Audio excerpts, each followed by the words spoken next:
Another week, boys, and another TWAB. This week at Bungie, we started splicing. Season the Splicer went live this week. Killer robots channeling their inner Mr. Burns and blotted out the sun over the last city. Now Guardians are strapping on power gloves and teaming up with the tech master Mellexin to fight in the shade. It's a tale as old as time. We had some honeydew errors early on, but our team of experts buckled down to commune with our servers and fix the issues so you can get back to playing. Our deepest apologies to anyone who had their gameplay delayed. Check out the player support report below for the latest on any ongoing issues we are tracking. Despite some hiccups, the season is in full swing now. Here's a quick look at everything the new season pass has to offer. Yeah, I'm pretty sure we were all offline for at least a good 4 or 5 hours Tuesday afternoon, and I even had some folks saying they weren't even able to get into the game at all on Tuesday. Really hoping we won't run into any issues on Vault of Glass next Saturday. Moving on, Hack and Slash. This season has ushered in new additions to your arsenal from seasonal rewards,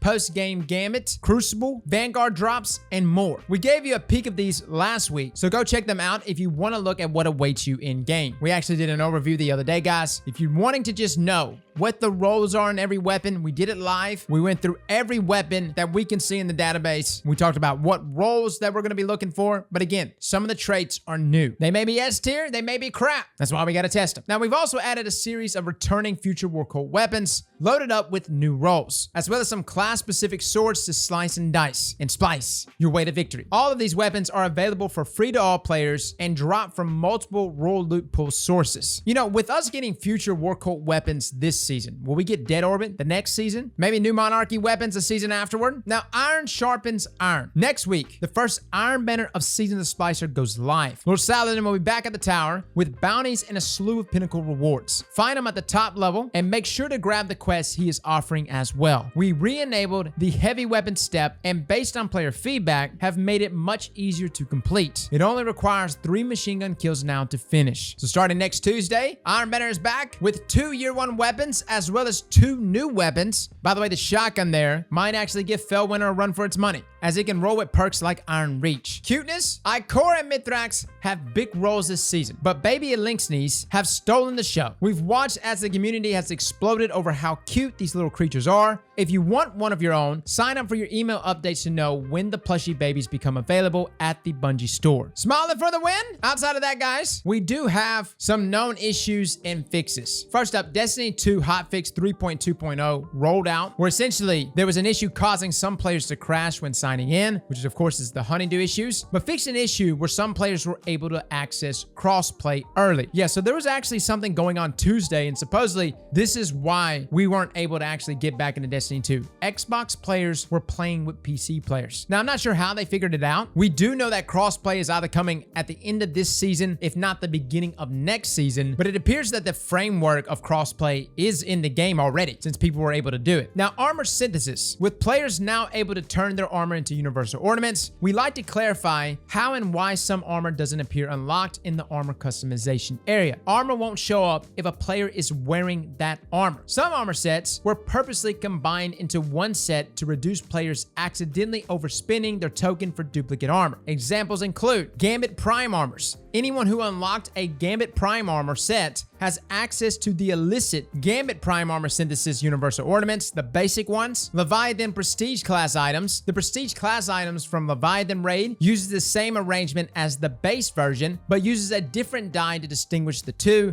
So we reduce these 2 items into 1 item for armor synthesis. Red War Parade armors. The legendary sets share appearances with armor from the Red War introductory mission. Green and blue Solstice armor. The appearance of these armors are identical without support of the glows and were reduced to a single set. The green set also matches the wrecked parade armor, so it was reduced further. Purple Solstice armor, as we announced last week, glows from 2018 and 2019's Solstice of Heroes are being worked on and will be implemented later this year for legendary armors only. Exotic armor. Exotic armor cannot take the appearance of alternate armor, nor can exotic armor be converted into a universal ornament and used on legendary armor. And then year 1 armor ornaments. These are being worked on and will be implemented later later this year. For more information about armor synthesis, view our support article. Yeah, I don't have much to say on this, guys.